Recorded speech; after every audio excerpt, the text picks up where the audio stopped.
Hey everybody, Jim back here again, Razors and Rods Automotive Media. We're out here today in Sarasota with our friend Henry. We've seen this car a few times. We've seen it at some shows.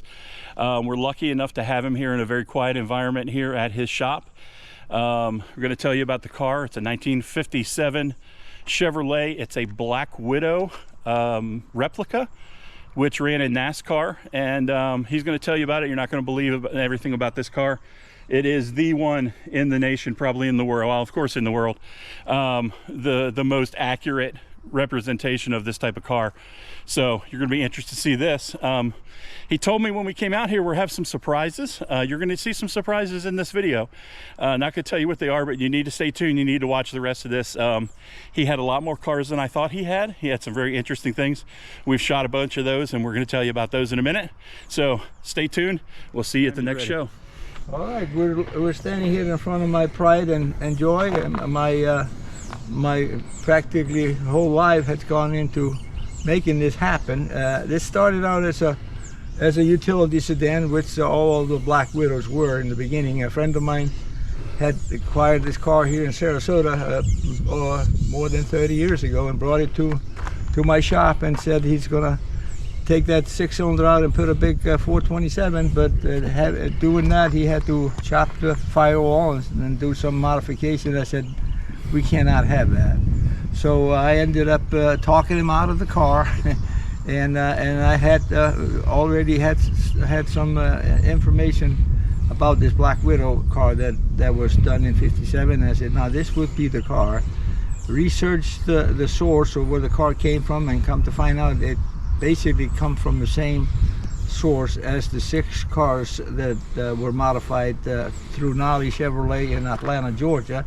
So that part was right, and the next 25-30 years were spent hunting down parts, the specialty NASCAR parts that they used on those cars, which were very few and far between. And when I did find something that pertained to that project, it hurt, financially, because the people, they knew how rare it was. Are any of the 6 originals left at all? Not at all. And we verified that through Rex. He said they got wrecked, and after Chevrolet they dumped them as being illegal as fuel injected cars. Chevrolet had no use for them, so they were offered to the drivers with a bill of sale and $1 to make it official, or the other option was to destroy them. Okay. And that's why there aren't any. But with me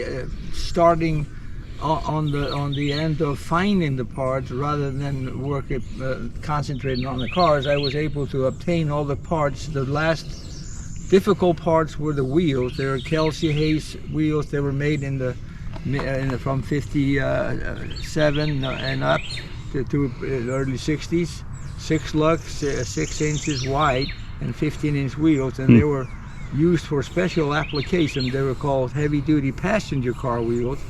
Come to find out, they were probably used on 8-door airport limo cars because they were available through special parts. We found them in Arizona in a junkyard. And that was the final hard part. So with that, I picked number 44 only because that's the year I was born. That was just a fluke thing. And come to find out, 44 driver was the only one that was still with us. All the other has passed.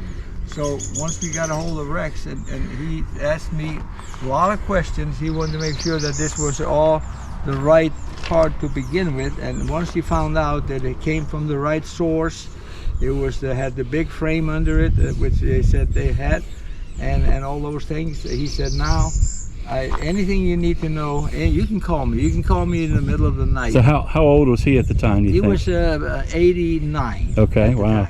But he's been extremely helpful throughout. So without him, this probably would never have happened, just because I know you've told me when we've walked around it in the past, and we'll see here in a minute, the detail that he was able to tell you about how the car was built and what was in it. Like you said, am I correct? There is no other one like this. There's none. There's absolutely none. And there are things that nobody would have known about these Black Widow cars except somebody that was directly involved and the Rex was actually part of building these cars. He's got a job with Southern Engineering building them before he became a driver, and he was so intrigued with what they were doing with these cars. He said to his foreman, "Now, what do you think would be the chances of me getting the job driving this?" And he said, "Well, I'll put in a word for you." He was an amateur driver, Okay. race car driver at the time, so he got hired for $250 a month driving it, and he was making $250 a month building it. So he said, "I was the king of the world." Right. Yeah, I was making Well, the money. thing that I find interesting that you were telling me about these, obviously knowing NASCAR a little bit, back in the 50s, these were street cars. Yeah. So everybody I know asks you about the bumpers, all of the chrome on it. These were street cars that were converted to race cars, and everything had to be on it because it had to be like the car that you could go down to the Chevrolet dealership and buy. Right. And the only thing you were allowed to change that pertained to safety. So we were moving the headlights, and the trim around the headlights was considered a safety feature. That, All right, take the glass out, sure. Yes, if you tap the car in front of you, and the glass breaks and the frame drops on the track, that could be a flat tire for the next car, and therefore there was a safety feature. These special. I was going to say, I know people always ask you about why you have a car and why it has bungee cords on it, but and then some people even say, well, they didn't even make bungee cords, but incidentally, these are not what you would call bungee cord. They're aviation shock cord. They were used on small planes like Piper Cup as a part of the landing gear, dampening the blow of the landing gear as they land it and give it. And they have a decade markings. These markings indicate the decade that they were manufactured. So Rex made it clear that when you get that bungee cord, make sure it's got the black markings on it, because that's the 50s. So they were raced like that. That's just so the hood wouldn't come up. If the hood came unlatched or you bumped a car or something, the hood wouldn't come up in your face. It took a very little bump to make that hood fly open, and of course, that's the end of the race for you. and things, when he told us about a firewall that why don't we go around the side here and you can show us some more about this. There's some really interesting. He mentioned, well, those cars, they have firewalls in them. I said, we did not do anything to the firewall. He said, no. I'm not talking about the firewall that you are referring to up front. I'm talking about the firewall that was between the trunk area and the rear passenger area, which had a back seat delete. So that cardboard that was back there originally had to be replaced with 16-gauge steel plate. And he also said, now don't forget that above that is a package shelf that has holes where the speakers could have been, and that has to be steel plated with the same style plate. And then he said, another thing he said, remember this, that they were put down with sheet metal screws and not pop rivets. And I said, what's wrong with pop rivets? Well, they were not made yet. So they didn't come till later on. So those kind of things, and also the clamps. We can go around and probably see it better on the other side. I asked him about. I had looked at picture of the cars on the track in photographs and also videos, and I noticed this area in the upper part of the doors that go around this way. Maybe something that looked different, and I blew it up and then took a picture of it. I showed the directions. I said, "What is this?" "Oh, those are the safety clamps.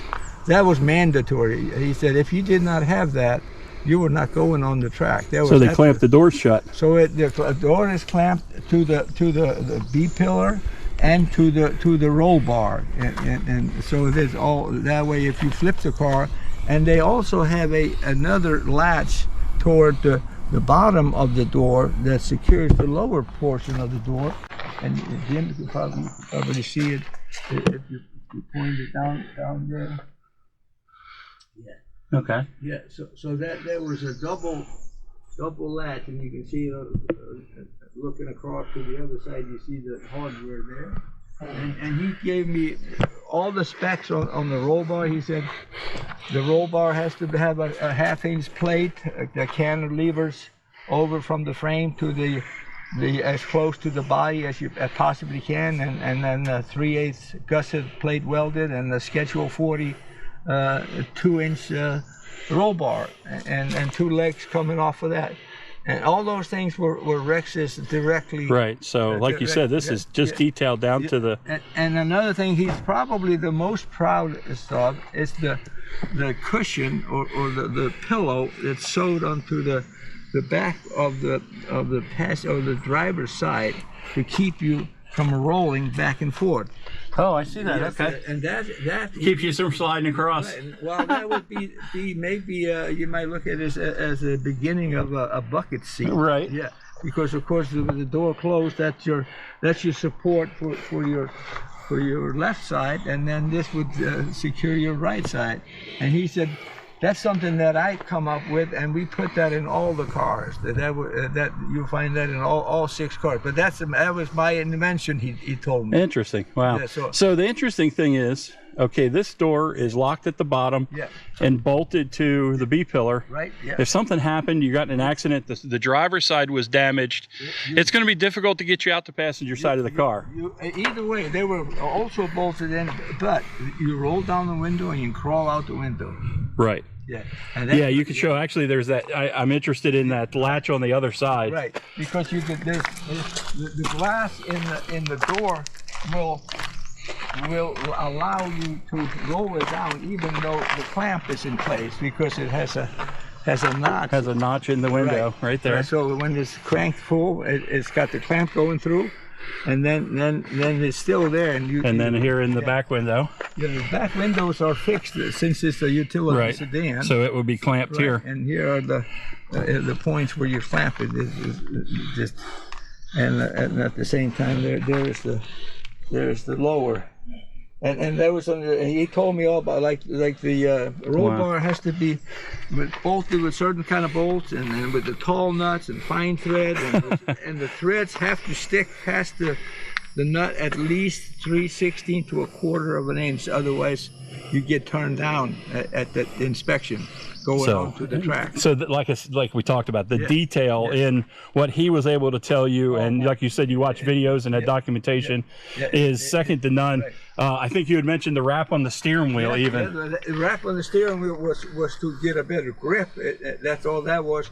But then they put a little pad on top of the horn button, or possibly remove. That's your original airbag. Because that would cushion your forehead. And there's the pad on the seat. Wow. And another thing that is very interesting is the fact that they had special generators, being that they were running extremely flammable. You see on here, very flammable fuel. So they ran generators that had closed end caps, so no spark could fly out the back. Oh wow! And to feed them air, they had what they call a blast tube, which allows air in and out to keep it cool. So they carry a special number that is in the book as to it being anti-spark generator, and it was not about. It's a 30 amp generator with the big pulleys and everything like they should, but it's mostly for safety and not to get any kind of spark igniting fumes that might happen. And how hard was that to find? That was so hard to find that we had to I was able to find one that had the right end caps, and then we had to manufacture from drawings. We had to have a machinist cut the housing to allow the terminals to be in the right places, because we could not find any. And it has the original Fenton cast iron headers, which is something that I found about 25 years ago up in Georgia. And also they got to build headers coming off of that, long tube headers, which Rex told me to get a model of Fireball Roberts' car, and it had a very detailed, picture. Not a picture; it was a model. So Right. you can flip it over and see exactly how they ran those secondary headers. Wow. And that's what we did. And so there's without Rex's input. And that is how. When did the fuel injection come out? In 1957. Okay, so this was one of the first. This was very early fuel injection. Yeah, this is the second design. This is a high performance second design, because the first design was problematic. The 4360 unit. This is a 4520 unit, and it's manufactured in January of 57. So it would be correct for the car. It's built by a professional fuel injection builder, John D. Gregory, and he went through it, and it's calibrated for a higher horse than the 283 that was posted, because in all honesty, these engines, they put out more horsepower than the 283 that's posted on the Right, yeah, I'm sure. They just wanted to make sure that it would beat anything on the track. So they upped the compression to 11 to 1, whereas the 283 horse cars are 10.5. So that's how they got that little extra oomph. Now they only ran 1 year? They would run it's a matter of just the 2 months or so. 2 months, and they were too fast. Is that basically with the fuel injection? We got a protest from Chrysler and Ford, and saying that, well, this is not a fair game, because you have a technology that is not available to us, and so actually NASCAR decided to go along with that and ban the fuel injection. So with that, Chevrolet said, "No, this is just no need for us to continue this, because it's all about promoting the fuel injection," and they just scrapped the program. Wow.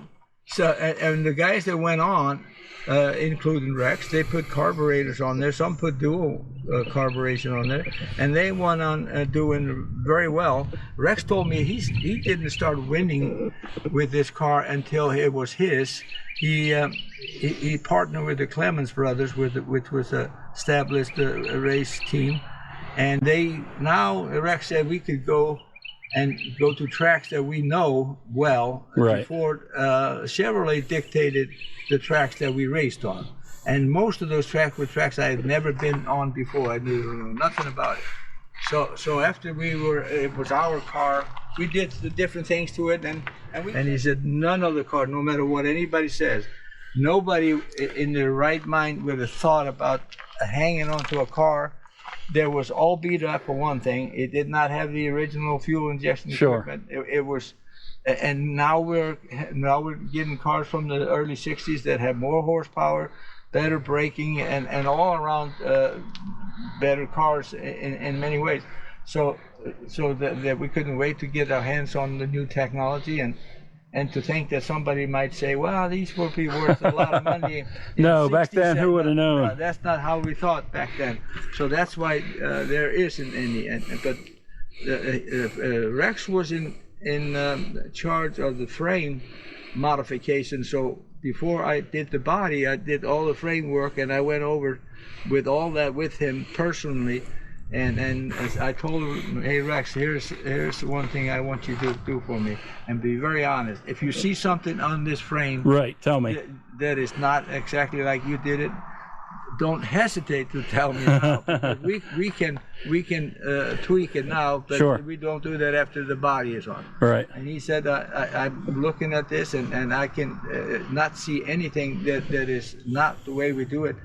This could not have happened without him. Yeah. So, well, and I also, on the video, I will post down below. I'll post the website for the car, and I've watched the videos. Rex has seen the car. You took it up. He saw it and actually took a ride in it at what speedway was? That was the Bowman Gray Stadium at Winston-Salem. Right. And incidentally, we were so lucky.